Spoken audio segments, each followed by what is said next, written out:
Horizon just wants to Rex, and this is India's fight against China is a nightmare. This was on task and purpose. I think I've done one video from this. I don't remember exactly, but yeah, title is like interesting because I don't think many people realize this, especially when it comes to India. India basically essentially just touching two major countries. It's like Pakistan and China, and both of them are like nuclear powers, and both of them are kind of like aggressive against India and vice versa and whatever, right? So this is like I don't know, seeing the recent conflicts with the Ukraine and also now Israel and Palestine type of thing, it just makes me think like, wait a minute, is there going to be conflict between India and China or Pakistan or whatever? Like Pakistan economy is not doing so well, so I don't know about Pakistan, but China, yeah, because China's aggressively, going inside the border and everything. Now even the what is the Arunachal Pradesh or whatever that is, like they're just saying that this is part of China now with a new map and things like that. It's like really, dude, suddenly, right? So I don't know. Yeah, obviously India is not some weak ass country, right? India might not be as powerful as China, but it's not that less powerful. It's powerful enough to do damage, significant damage enough that they're not gonna think of major war. So that is something. So, but I don't know. Future is still unpredictable, and it's just like worrying thing. But yeah, China obviously being communistic country is a scary thing. If you're facing a democracy, it's like maybe there's like you can come to some agreement or something. With China is like really hard to understand. I don't know. It's not that democratic country can't be aggressive. I mean, it really can be, but I don't know. It feels like you can come to understanding or something like that. And lots of Western media also thinks like, oh, with the current regime, this and that, is India's democracy at risk? India's democracy is never going to be at risk for the simple purpose of that for centuries, multiple centuries, India was like enslaved basically. It might be strong, but enslaved basically. First with the Mughals and then with the like British Raj. India is never gonna lose its freedom. India is never going to give up democracy for if you've seen anything about India, you realize like anything goes even a bit here and there, and there's like massive protest with the big numbers. Governments has to appease people. That's in India. You can't really force the people, right? At least the majority of it. So yeah, that's what this one. Have clashed in deadly brawls over their disputed border multiple times recently. An estimated 60,000 Chinese soldiers are positioned on India's border with main battle tanks, fighter jets, and artillery facing off against 200,000 Indian forces on the other side. This is the border between the world's two most populous nations, both armed with plenty of nuclear weapons. So the consequences of this conflict extend far beyond Southeast Asia. Might as well be happening on my border with my neighbor Carl. But what exactly are these two giants fighting over in this inhospitable 4,000 meter high altitude freezing region that is so strategically important? Why are they fighting with sticks and stones when they have perfectly good rifles right next to them? And how can we hope to avoid all-out conflict between India and China? Hit the like button and let's get started. Jayadeva Ranade, a former Indian national security advisor. I think I'm going to predict it's going to be because of water among the many things. And as far as how we can avoid it, I don't know. India's not going to back down. That's the India's position. Like India's not going to be forced. But with the Ukraine conflict, it was clear that India's not going to back down or just, give in to any pressure. India's its own entity. At least now it's pushing like that. China has always been aggressive and seen India as some small thing because 50, 60 years ago, India was really weak against China because India just was recovering from British Raj, where China was kind of like becoming stronger. So it still has that mentality like India is nothing and China can just strong arm it, even though they're basically experts probably telling them like that's not going to be the case. I think that's like this kind of a mentality they have. Prejudices, let's just say. So I don't know where that's gonna go. I don't know if there can be agreement, but right now it is like close to agreement. It's gonna be like some small skirmishes here and there, small event here and there. I don't think nobody's gonna create that kind of an issue at that scale. At least that's what I think. Believes he knows the truth about why China has recently become more aggressive in the region. It's because Xi Jinping needs to protect his new China-Pakistan economic corridor. This is Xi Jinping's most expensive Belt and Road project over the past decade, at $65 billion. When you hear about Belt and Road, all the other projects are a total sideshow compared to this. Because the China-Pakistan Economic Corridor, or CPAC for short, will add a new 10,000 kilometer shorter route for oil transport from the Middle East to enter Western China. This will eliminate China's single greatest strategic vulnerability to the United States Navy blockading and cutting off their energy supply. There's only one problem though. CPAC is located just a few kilometers from India's disputed border with Pakistan.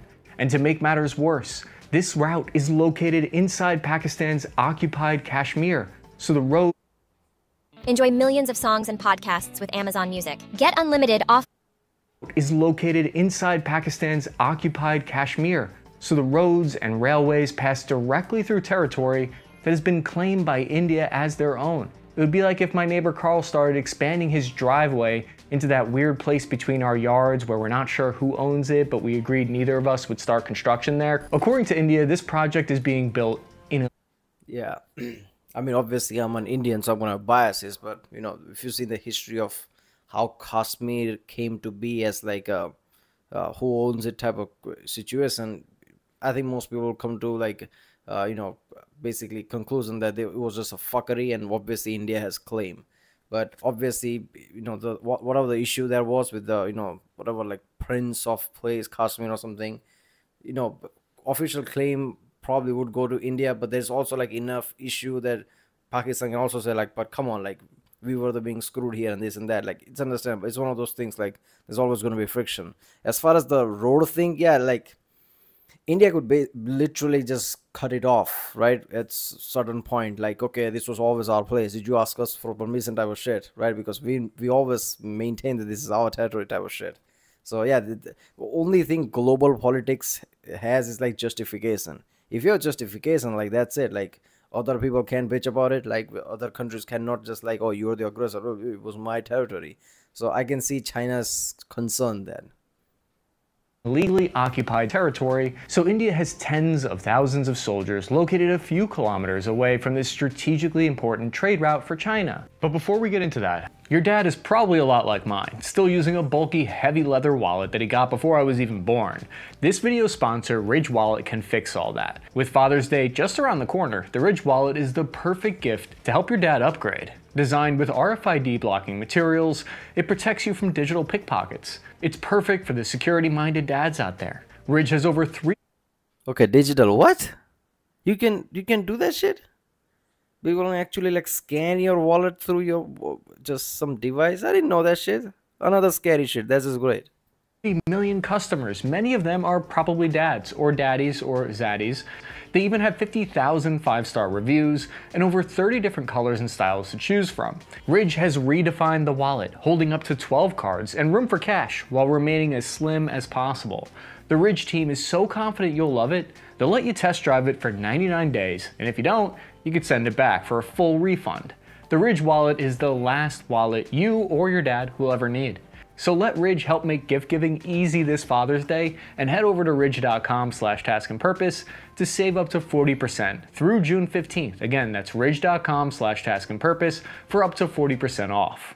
In September 2020, India's Chief of Defense Staff acknowledged this very problem, stating, Chinese economic cooperation with Pakistan in Pakistan-occupied Kashmir, along with continued military, economic, and diplomatic support, mandate high levels of preparation by India. One of my favorite proverbs from India is where the needle goes, the thread follows. Yeah. I think CPAC has accelerated tensions on the border because in response to Chinese buildup in 2021, India shifted 50,000 additional troops to their border with China to reinforce the region. They did this by taking 20,000 troops and 6 army divisions off their western border with Pakistan to prioritize defense against China instead. This represents a 40% increase in force strength from 2020. However, China may be increasing troop See, I knew that, obviously. I've read that from the news, you know, some time ago. But the one thing even then I thought of, which is like still I'm thinking right now, it's like if you take away troops from Pakistan's side of border,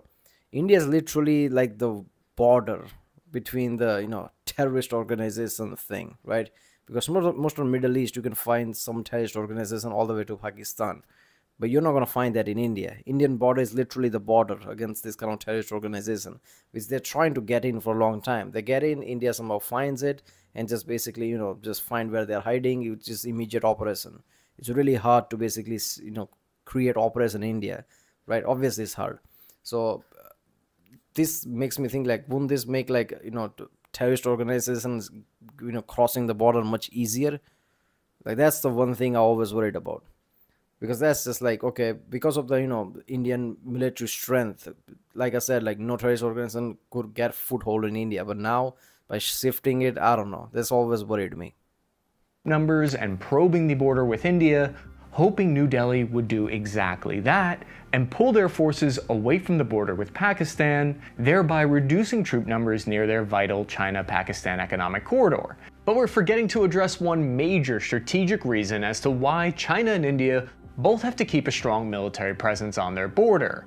H2O, God's sweet, refreshing water. Whoever controls this region has control over China's great rivers, the Yellow, Yangtze and Mekong River, which supply over 500 million people in southern China with water. That's a Chinese thirst trap if I ever saw one. This is why Tibet is known as China's water tower, because China has approximately the same volume of water usage as the United States, except they have a population 5 times as large. When you look at it from this dispassionate, cold geopolitical perspective, China could never allow India to even hypothetically be in a position to control their water supply on their border.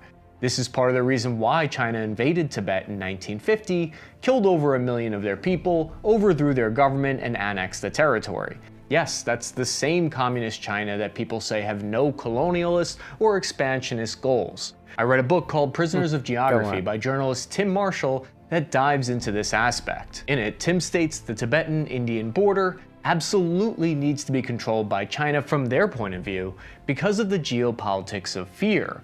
What he means by this is if China didn't control Tibet, then it's possible that India would attempt to control it instead. This move had a second purpose though, to prevent India from ever gaining the commanding position in the heights of the Tibetan Plateau, which could be used to push into the Chinese heartland. Setting aside the ethics of China's invasion of Tibet, just for a moment, this is the reality of the situation at the India-China border from a geographic point of view.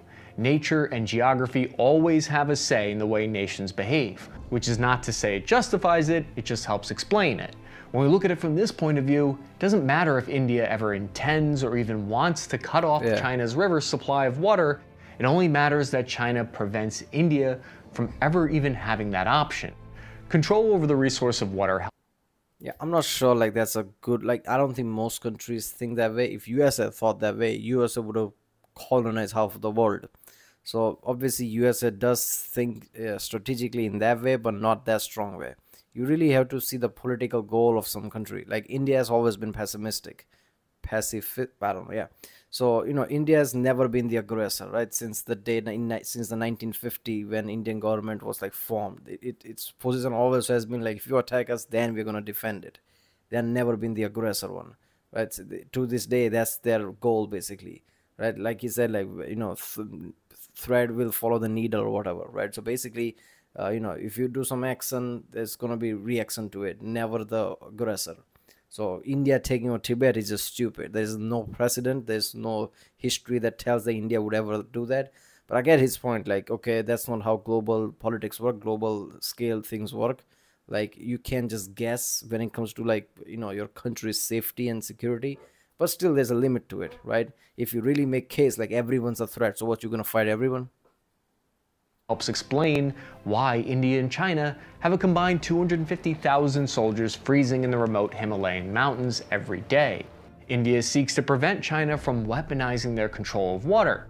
Both India and China have economic growth and massive populations that put stress on their water supply. There are 2 major rivers, the Brahmaputra and the Yarlung Tsangpo, which cross their disputed border that they share. I think I pronounced those rivers better than I did nuclear. Nuclear? That's a nuclear. Brahmaputra. Yeah, Brahmaputra. I think his pronunciation was good enough. Tibetan Plateau supplies 1/5 of the world's population with water. 718 billion cubic meters of surface water flows out of the Tibetan Plateau controlled by China.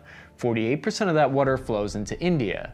To say water is important for India would be an understatement.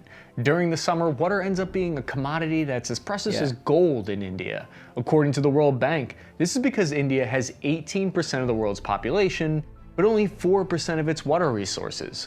They're one of the most water-stressed countries in the world. To make matters worse, China is in the upstream position of the rivers, so they can control the flow of the water to downstream India. China announced in 2022 they would build a mega dam, like 300 meters high, to do exactly that. Are we going to see the water wars in the future? Probably not, but it helps explain. Yeah, see, I think what was the video from Grand Tour, right? There was a Grand Tour episode. Was it Burma or something, like some place like that, which river was completely fucking dried. It's like the boats and everything was just like this there on the dirt because China built a dam or something. That's what the Grand Tour episode told me, and that was the whole thing. And just like, fuck me, this saddened me to see the situation. So it's not that China will do that. It's not about China can, right? But the thing with the India is India could just basically say, like, if you do this, we'll see this as an act of aggression. China can basically bully small countries, but when it comes to India, will they take a risk of being aggressor at that level? Because you can force somebody to the corner that much without really expecting result. And last thing China would want is at least right now, where their economy is like kind of struggling, to cause an issue where it would be like point blank war. Part of the tension on India's border. This is because Chinese forces have slowly been encroaching forward, sparking the clashes in the freezing high mountainous border known as the Line of Actual Control, LAC. Where did the Line of Actual Control come from? The origins of present-day Indian and Chinese border disputes trace their roots back to 1914. At the time, representatives from the Republic of China, British India, and Tibet gathered to determine the status of Tibet and the border between China and India. Surprisingly, people from vastly different cultures and parts of the world couldn't come to an agreement. China was not cool with Tibetan autonomy, so Britain and Tibet signed their own treaty, which established the McMahon Line. This was a 550-mile-long frontier extending through the Himalaya Indian mountains. India maintains the McMahon Line as the official border between the two nations, but China has never accepted it. Whatever, this won't come back to haunt us 100 years from now, right? Following Indian independence from Great I mean, look, man, when it comes to any kind of like a border dispute or who owns which land, like that's like one of the worst situations on the planet. Even right now, as we've seen, like people are gonna claim it, people are gonna have issue with it. It's just like one of those things. But to me, it's just like very simplistic, and it's not about having bias. It's like which region is your culture basically, like historically claim, right? Like we're going back. Indian culture is really old. So is Chinese, but in India, basically, as you see in Crowd's video, India's society is mostly religion based. So religion texts and things talk about places as India's and how Indian people live there. So all this Arunachal Pradesh thing is part of India since then. It doesn't matter if China accepts it or not, right? And if another regime comes tomorrow, they're like completely different. They're just like, we didn't sign that, we don't agree with it. So what? Like a treaty doesn't make sense anymore. So yeah. Britain in 1947 and the establishment of the People's Republic of China in 1949, the two countries immediately found themselves at odds over the status of their border again. Tensions rose throughout the following decade until war broke out in 1962. During the Sino-Indian War, the People's Liberation Army moved deep into Indian territory, capturing mountain passes and towns along their way. After a month of fighting, India had suffered over 1,000 casualties and 3,000 men taken prisoner, compared to only 800 casualties on the Chinese side. At this time, the Chinese premier declared a ceasefire, redrawing the border to encompass the territory captured by the PLA. The redrawn border has come to be known as the 2,100-mile-long Line of Actual Control.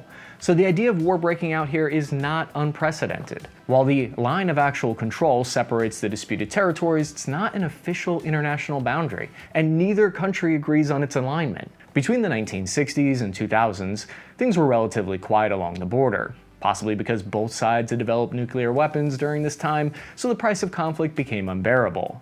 It would be like if my neighbor Carl and I both knew if we fought each other, our houses would collapse. Then, in 2013, this changed. Both Chinese and Indian platoons set up military camps in a region near the contested Line of Actual Control.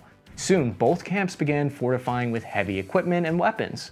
In 2017, as part of the Belt and Road Initiative, China sought to build a highway in India's ally and neighbor, Bhutan. The small nation of Bhutan has less than 1 million population. Nevertheless, they're a very strategically important and major ally for India. If China grows their influence here in Bhutan, it would give them a strategic advantage by encircling India with allies from all sides. India considers Bhutan as an important buffer state that should remain neutral, so any Chinese construction and activity here will be seen with skepticism. I mean, look at this, like Nepal, Bangladesh, now also Bhutan one is like very slim area that would basically separate entire East India, right, from the India. So that's like, that's like insane thing. The whole Indian geography, right? The borders that were drawn, Bangladesh and things like that, just like really fucked up. That's British for you. Drawing Bangladesh's map just the right way. There's like, there's a choke point basically there. That will cut off the whole, separates the whole two places.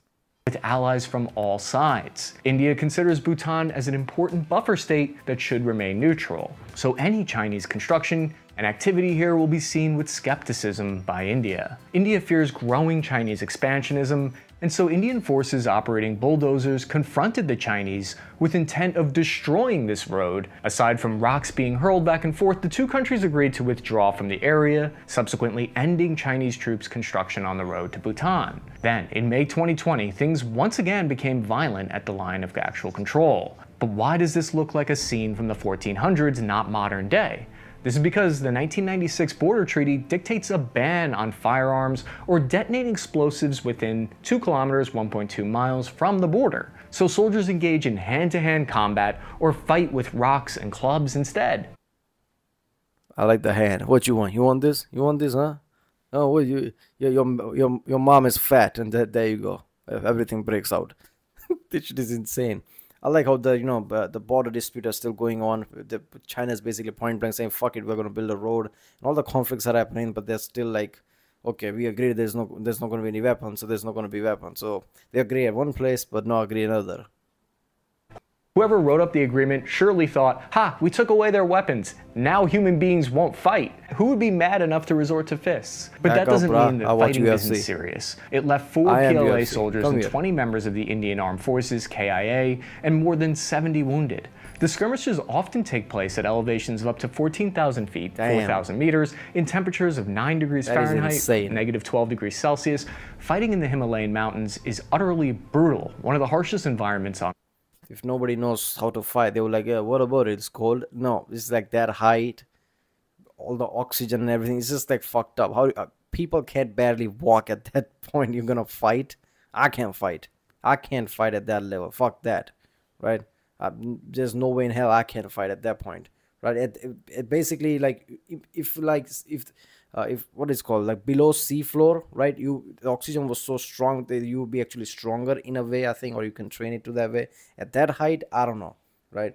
I worked out, right? I trained for even boxing at one point, right? I would like to think that I'm a bit stronger than average, but there's no way in hell I'm throwing even a punch at that height. Earth. But because of their strategic importance of this region, both countries have sent in thousands of reinforcements along the inhospitable border. So infantry fistfight while 2 kilometers back they have all their rifles, ammo, tank, and artillery just waiting for them in case things escalate. In December 2022, the United States military even allegedly got involved in a clash that sent Chinese forces retreating. A recent piece of information was brought to my attention by Robert Morris, former attorney, behind the YouTube channel Mo Freedom Foundation. Apparently, the United States military intelligence provided India with unprecedented live intelligence and satellite updates during the clash. The Indian forces were waiting for China due to advanced knowledge of PLA troop numbers and positions, giving India the edge. One of the main reasons given for why China's building up forces on the border Travel booking banao aasan. Given for why China's building up forces on the border, India's increased cooperation with the United States military. In each violent attack along the border, both India, one of the main reasons given for why China's building up forces on the border, India's increased cooperation with the United States military. So they're saying that we are having this kind of a like border dispute because India is having some kind of cooperation with USA military wise. So that's just weird. What does that do with border and border skirmishes? That's just stupid. How is that going to help you, man? You're just lining India and USA like together basically at that scale, right? So I don't know. I'm pretty sure like there was like a deal being made. The US is going to start making weapons in India now. I don't know if that deal struck or in talks or something. Like that's not going to help. That's not going to help the situation I'm in. In each violent attack along the border, both India and China believe the other is at fault. This stems probably from the lack of an agreed-upon border and undefined, highly contested line of actual control. Since the 2010s, China has been busy constructing and upgrading airports, helicopters, roads, railways on the border, most notably the G695 highway connecting Xinjiang and the Tibet region, which would allow for easier deployment of troops. New Delhi, for their part, is also building tunnels, roads, and bridges to help ferry troops to the disputed region faster. One of the main projects is the tunnel that cuts through the mountains at an elevation of 4,000 meters. There is no hand to catch time is a proverb from India that I think fits here because it reminds us that we cannot change the past, cannot rewrite old treaties. All we can do is what's right here and now with the situation as it is. Between 2013 But you don't need to find Indian sayings because like the video can't, like I think YouTube will run out of like restricted like maybe 12 hours, 24 hours. What is the longest video you can put on YouTube? I'm pretty sure it'll run out of that, right? There's way too many sayings. In 2022, China canceled $11 billion worth of Belt and Road projects in Malaysia, Kazakhstan, and Bolivia. Meanwhile, they've curiously at the same time invested more in the Pakistan corridor from $46 billion to $65 billion. This specific project would connect China more easily with Europe, Africa, and the Middle East. And isn't it surprising around this time is when Pakistan's economy was dropping at a level that is nearly collapsed. Now, I don't want to do conspiracy theories and whatever James Bond level shit, but does China has any hand in that? Right? Did China play it in the background, making sure that Pakistan's economy falls, so they can basically be a puppet when it comes to it? So there'll be so much in depth that Pakistan has to be a puppet, because it's just like what? It's just coincidence. China has also invested heavily into the Gwadar port in the south of Pakistan. As a matter of fact, when China and Pakistan agreed on the CPAC in 2013, control over Gwadar Port was transferred to the Chinese Overseas Port Holding Company, effectively giving the People's Republic of China a 40-year lease on Gwadar. The port would give China easy access to the Indian Ocean, where 2/3 of India's oil imports pass through. This route bypasses the Strait of Malacca between Malaysia and Indonesia. Currently, the Strait of Malacca is the quickest way for China to get oil supplies shipped from Europe, Africa, or the Middle East. And ships of the People's Republic must pass through the heavily US-patrolled South China Sea in order to reach it. In the event of a war with India or the United States and its allies, military naval ships blockading the Straits of Malacca would be a quick way to severely curtail China's energy access. This problem is referred to as the Malacca Dilemma inside Chinese leadership, because this strait is only 1.7 miles at its most narrow location, and China needs to import 85% of their oil through this tiny stretch. The shipping route from the Middle Look, I won't say like this would completely cut it off. I'm pretty sure like, you know, you can do it some other way. But yeah, this would be a major blow. And one thing we learned from Russia-Ukraine war, that's like, this can happen during the war. Like, you're basically, you can just be cut off from the trade, right? You can find different ways, but it will not be efficient, right? So that is something. So I feel like this like corridor with Pakistan is way too important to China.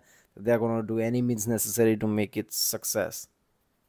East to China through the strait is 12,000 kilometers long one way. CPAC will make the maritime journey only 2,000 kilometers. An Indian proverb fits well with China's experience on CPAC though. When you have an ass for a friend, expect nothing but kicks. Because the project has been plagued with security problems. I'm pretty sure like that is inside some of the religion text, right? Some of the Vedas. I'm pretty sure some of the gods said that or something. I don't know. But there you go. That is definitely Indian quote. In Pakistan, where Pakistan terrorist organizations have frequently attacked it. China even requested permission from Pakistan to send 5,000 of their own PLA soldiers into Pakistan to protect the CPAC Chinese workers. Pakistan denied the request, but allocated 12,000 of its own security personnel to protect Chinese laborers. This reminds me of the time my neighbor Carl hired private security to stop me from mowing his side of the lawn. The China-India border dispute. But won't the Khal have no power over it? Didn't some terrorist organizations attacked it without Pakistan even knowing it? You would think like, okay, maybe Pakistan was behind it, but why? This just hurts Pakistan, right? Like just creates an issue with partnership with Pakistan and China. So some terrorist organization did this, right? So it wouldn't be Khal, it would be somebody else causing issues in the Khal's home, right, or something. owes its origins to poorly drawn borders which failed to consider the geography and peoples of the region. Since the deadly border clashes, both India and China have outwardly expressed interest in remedying their border dispute, even though China is vehemently opposed to what they see as Western imperialism. Its actions in Pakistan show a more nuanced, subtle version of colonialism fit for the 21st century. As of 2023, China holds 23.8% of Pakistan. We hate colonialism. It's like Western colonialism is just like fucked up. Oh, wait a minute. We have power and money now. So what is the next step? Colonialism? Yeah, we'll call it something else. We'll just call it like some subtle version of colonialism. And we'll just call it, see, it's a colonialism, but not the West one.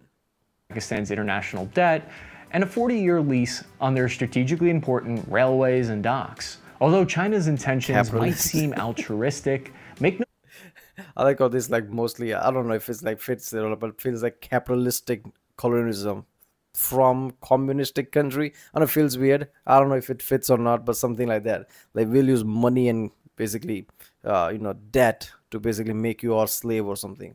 I'm pretty sure like China must have some kind of hand with Pakistan's economic collapse, right?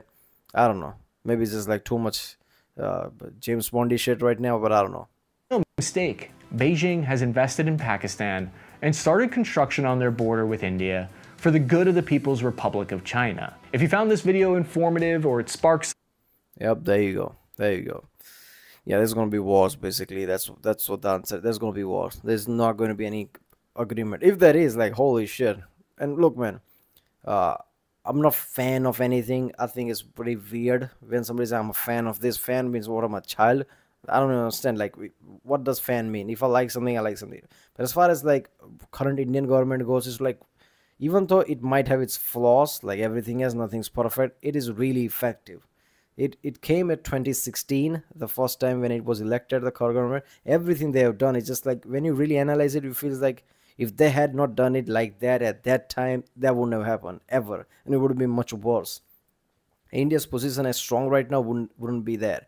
So I wouldn't be surprised if somehow this current government finds a way to strike some deal with China. That would be like, at long time, like 10-15 years from now, can be felt as really smart move. Because, you can have like all the opinions, and current government just like making shit very costly for me. Any looks, it's like sometimes it feels like, what is this communistic approach? What is this shit? Sometimes you think that like all the luxury goods has like insane tariffs, and whatever I fucking buy is going to be something luxury related. So it's very costly for me. So I don't know, it's really costing me, this current government. But as far as I can see, as a good of the country, it's like really effective. I don't know. If I say anyone, people like, oh, look at that, this and that, just like other side of the people try to bash me. I'm not saying I'm fan of anything, or, I'm not left, I'm not right, I'm center at most. I don't know. I don't choose sides. But it feels like maybe this government can, have long-term vision and find a way to basically strike a deal with China. I don't know. That might not cause war in the future. Right now, it feels like, I don't know. With all the conflict going on, what if there's a war between India and China?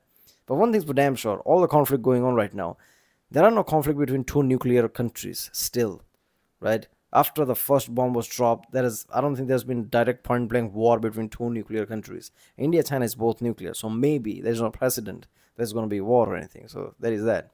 Alright, well, if you like my reaction, don't forget to subscribe, and yeah, check out the link in the description. There you'll find different video. Comment down if you want to do any specific reaction, and I'll see you next time.